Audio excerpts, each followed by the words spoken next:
Roast press box office நேயர்களுக்கு அன்பு வணக்கம். நிகழ்ச்சிக்குள்ள போறதுக்கு முன்னாடி லைக், ஷேர், சப்ஸ்கிரைப் பண்ணுங்க. வாங்க நிகழ்ச்சிக்குள்ள போலாம்.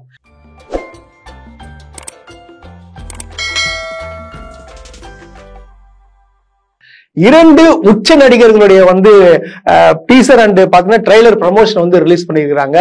இது பாத்தீங்கன்னா பயங்கரமா, அதாவது டாக் ஆஃப் தி டவுன்னே சொல்லலாம். எல்லாருமே கொண்டாடிட்டு இருக்காங்க.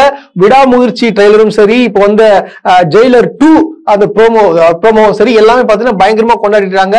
இது பாக்குறதுக்கே பாத்தீங்கன்னா ஒரு பயங்கரமான ஒரு ஃபயரா இருந்தாங்க சொல்லணும். ஏன்னா பாத்தீங்கன்னா படமே பொங்கலுக்கு வரலனாலும் இந்த ரெண்டு டீசரும் டைட்டில் ப்ரமோஷனும் பாத்தீங்கன்னா பயங்கரமாவே இருக்குன்னு சொல்லாங்க. பொதுவா பாத்தீங்கன்னா இப்போ ஜெயிலர் உங்களுக்கு எல்லாருக்குமே தெரியும். அந்த மியூசிக் எல்லாம் பயங்கரமாவே இருக்கும். சில சீன்ஸ் எல்லாம் அட்டகாசமா இருக்கும். பயங்கர, அதாவது கோலிவுட்ல ஒரு மிகப்பெரிய ஒரு ஹிட் கொடுத்துச்சுன்னு சொல்லாங்க ஜெயிலர் படம். அதோடைய டைட்டில் ப்ரோமோ தான் ரிலீஸ் ஆயிருக்கு. அந்த டைட்டில் ப்ரோமோவே பாத்தீங்கன்னா மிரட்டுற அளவு இருக்குங்க. சாதாரணமாலாம் கிடையாது, பயங்கரமா இருக்குன்னு சொல்லலாம். ஆக்சுவலா பாத்தீங்கன்னா பொதுவாவே நெல்சனுடைய படம்னாலே பாத்தீங்கன்னா ஸ்கிட் மாதிரி ஒரு ட்ரெய்லர் டைட்டில் ப்ரமோஷன் அந்த மாதிரி வச்சு ஸ்கிட் மாதிரி பண்ணுவாங்க. இது நீங்க கோலமாவு கோகிலாவும் சரி, பீஸ்டும் சரி, அதுக்கப்புறம் பாத்தீங்கன்னா இப்ப ரிலீஸ் ஆன டாக்டரும் சரி, அப்போ ஜெயிலரும் சரி, எல்லா படத்துக்கும் பாத்தீங்கன்னா ஒரு டைட்டில் ப்ரோமோ மாதிரி இருக்கும். இது எல்லாமே பார்த்திருப்பீங்க. அதை விட பாத்தீங்கன்னா பெஸ்டா ஒண்ணு பண்ணணும்னு சொல்லிட்டு கோவால போயிட்டு எடுத்துருக்காங்க. வேற லெவலுங்க. அதாவது அந்த மியூசிக் நம்மளுக்கு ஆல்ரெடி பாத்தீங்கன்னா கூஸ் பம்ஸா வரும். தலைவர் நடந்து வந்தாலே போதும், மிரட்டலா இருக்கும். சும்மா அந்த கண்ணாடி அப்படி நிக்க வச்சு பாம் வெடியும் பாருங்க. அதெல்லாம் வேற லெவல். தியேட்டர்ல பாத்தீங்கன்னு வச்சுங்களேன், அலறி போயிட்டாங்க.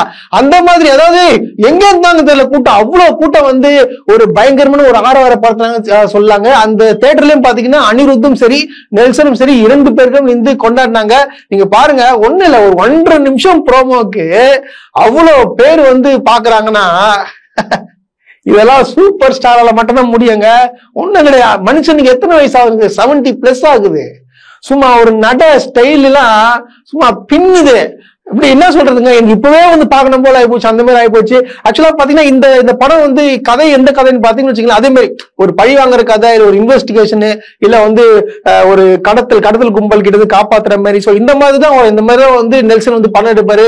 ஒரு டார்க் காமெடி தான் எடுப்பாரு. ஆக்சுவலா பாத்தீங்கன்னா இந்த படத்துல ஜெயிலர் 1ல நீங்க யாரெல்லாம் பாத்தீங்கன்னா அத்தனை டீமும் இந்த படத்துல இருக்குதுன்னு சொல்றாங்க. மேபி ஆக்டர் வேணா ஆக்டர்ஸ் வேணா மாறலாம், தவிர மத்தபடி எல்லாருமே அதே தான். அதாவது பிலிம் யூனிட் அதே தான். டைரக்டர், மியூசிக் டைரக்டர், அப்புறம் பாத்தீங்கன்னா சினிமாட்டோகிராஃபர், டெக்னீஷியன்ஸ் எல்லாமே பாத்தீங்கன்னா ஒரே டீமா தான் இருக்க போகுது.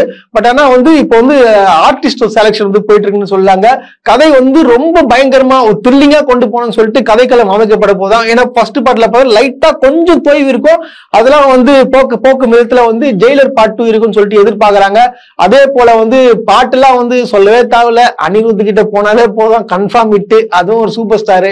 இதுக்கு முன்னாடி எடுத்த பேட்டையும் சரி, ஜெயிலரும் சரி, உங்களுக்கு தெரியும் என்னன்னா தர்பாரு, இந்த 3 படத்துல சேர்ந்து பாட்டுலாம் பயங்கரமா இட்டு பேக்ரவுண்ட் மியூசிக் எல்லாம் அடிச்சிக்க முடியாது. சோ அந்த அளவுக்கு இருக்கும். அதாவது நீங்க இப்ப இந்த ப்ரோமோவை நீங்க பார்க்கும்போது பாத்தீங்கன்னா அந்த பிரைட்டா இருக்கும், ஒரு ஸ்கிரீன் பிரசன்ஸும் சரி. சோ இதுவே ஒரு ஒரிஜினாலிட்டி, ஒரு கூஸ் பம்ஸ் ஏற்படுத்த மூவ்மெண்ட் இருக்கும். அதாவது 1.5 நிமிஷத்துலயே எல்லாமே பயங்கரமா இருக்கிற மாதிரி காட்டிடுறாங்க. அந்த ப்ரோமோல சரி சின்ன காமெடி வரும். சோ இதுதான் படத்துல கண்டிப்பா உங்களுக்கு ரெட்டிங்டன் கிங்ஸ்லி இருப்பாரு, யோகி பாபு இருக்க போறாரு. சோ இன்னும் ஒரு 2-3 முக்கியமான ஆர்டிஸ்ட கேட்டிருக்காங்க நடிக்க சொல்லி. அவங்க கூட பேச்சுவார்த்தை போயிட்டு இருக்காங்க. அதாவது சாதாரண ஆர்டிஸ்ட் இல்லைங்க, பெரிய ஆர்டிஸ்ட் பண்ண போறதா சொல்றாங்க. இது ஒரு பேன் இந்தியா படம்னே சொல்றாங்க.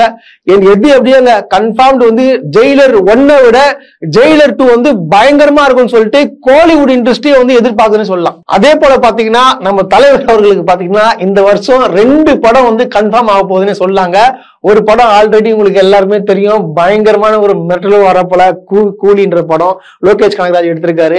அடுத்தது பாத்தீங்கன்னா ஜெயிலரும் இந்த வருஷம் வருது. ஆமாங்க, இந்த வருஷம் தான் வரணும், கண்டிப்பா வரணும்னு சொல்லிட்டு சன் பிக்சர்ஸும் சரி, டைரக்டர் சைட்லயும் சரி சொல்லிருக்காங்க. கண்டிப்பா தீபாவளிக்கு விட்டுடலாம்.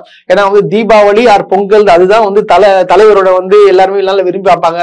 அந்த டைம்ல தான் ரிலீஸ் பண்ணணும்னு சொல்லிருக்காங்க. இல்ல வேண்டாம், எனக்கு தீபாவளிக்கே ரிலீஸ் ஆகணும்னு சொல்லிட்டு டைரக்டர் சைட்லயும் சரி, சன் பிக்சர்ஸ் சரி, இது ரொம்ப கட்டாயப்படுத்தி எனக்கு பண்ணியே ஆகணும், எனக்கு தீபாவளி ரிலீஸே ஆகணும்னு சொல்லிட்டு அவங்க சைட்ல சொல்றதா சொல்றாங்க.